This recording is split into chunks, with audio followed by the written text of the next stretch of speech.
The power of habits chapter number 8 معاشرے کی عادات کس طرح معاشرے کی عادات بڑی بڑی تبدیلیاں لاتی ہیں۔ مثال کے طور پر مسلم لیگ ہندو معاشرے کی عادات معاشرتی لحاظ سے مختلف ہے۔ یہی عادات مسلم لیگ اور کانگریس کی بنیاد بنی۔ مسلم لیگ اپنے نظریات پر قائم رہی۔ معاشرتی عادات بڑے بڑے مفادات کی وجہ بھی بنی۔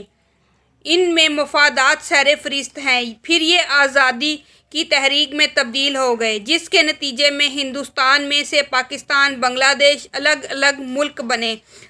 ان کے سربراہ قائد اعظم محمد علی جناح نے انگریزوں کی غلامی سے مسلمانوں کو آزادی دلائی، بلکہ ہندو اور سکھ برادری کو بھی آزادی مل گئی اور ان کو الگ ملک ملا۔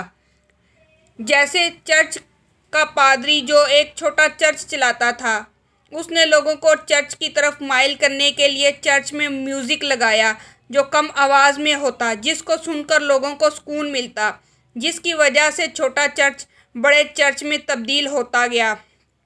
چرچ میں لوگوں کو مشورے بھی دیے جاتے تھے، جس سے ان کے بہت سے مسئلے مسائل حل ہو جاتے تھے۔ مسلسل کوشش کرنے سے چرچ کو چلانے میں کامیاب ہو گئے۔ اس طرح کے کاموں سے آپ معاشرے میں بڑے بڑے کاموں کو حل کر سکتے ہیں۔